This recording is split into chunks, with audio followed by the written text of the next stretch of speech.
Oh.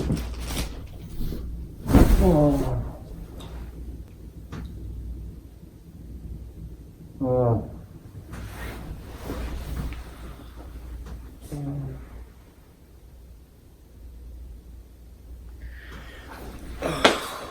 What's up, Leo? It's I think Wednesday night, like 3 a.m. And I don't really feel very good. I just went last night to meet. I just got back from it. I went to meet my girlfriend, ex-girlfriend. I don't know what to call it anymore, but we had broken up kind of. And then after 2 weeks, I sent her a long message. I spent like 6 hours writing this message, and then I was like, hey, I want to give it another try. And my lifestyle doesn't necessarily, it's not traditional, I would say. Like even my sleeping pattern, it's all over the place. Like I sleep sometimes 3-4 hours a day, and I wake up at different times of the day, like 6 p.m. sometimes. Yesterday was 1 a.m. and I stayed up until 4 p.m. and crashed for 2 hours and went to see her at 6. All this stuff makes it kind of difficult to hang out. So in the end, a lot of it is my problem, but still, I'm not sure if I've been able to meet someone that's completely like on the same kind of worldview as I do exactly. And tough love, right? So I was thinking, just like, there's so many people out there.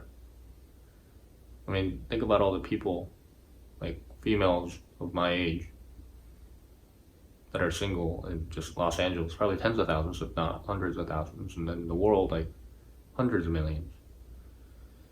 And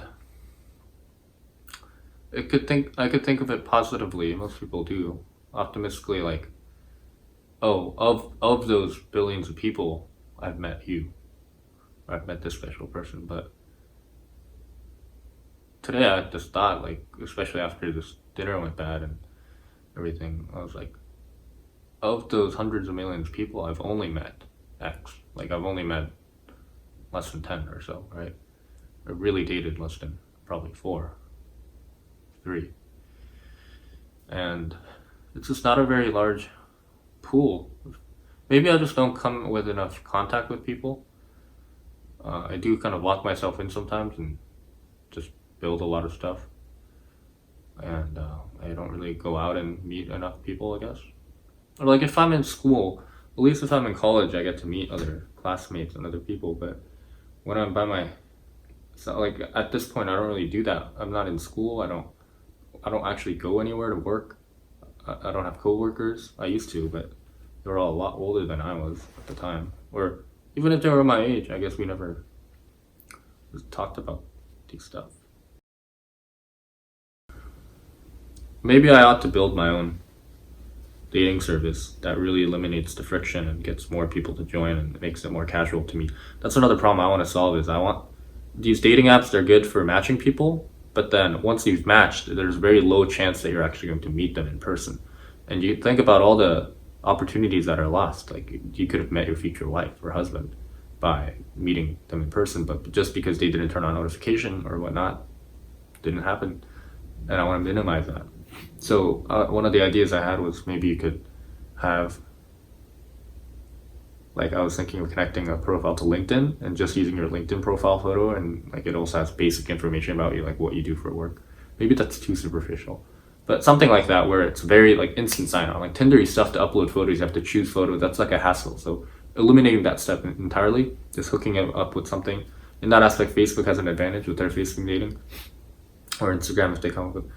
And then from there on, you just put in slots of time that you're available to meet. And you would just be like, I'm free Thursday, Friday, Saturday nights from 7 p.m. to like X, like 11 p.m. or midnight. And then from there on, it just literally matches you with other people that have the same time slot open. And only those people you swipe with and then, or you match with. And then once you match, you just are arranged. Like you have to go to this date. Like you already committed, you blocked out this time, you have to do this. There's very minimal chatting involved. It's just like, okay, you meet here, you meet this person here, and that's how it happens. I feel like that would actually work quite well. I would use it for sure if I'm single. I mean, I would also approve who I meet first, like within the app, but anyway. I'm sure all this will change if when I do find someone and like none of this matters anymore. And be like, it just makes sense. Well, talking about some of those ideas, it made me actually feel a bit better. But I'll probably, it's probably like 4 a.m. now. I don't even know.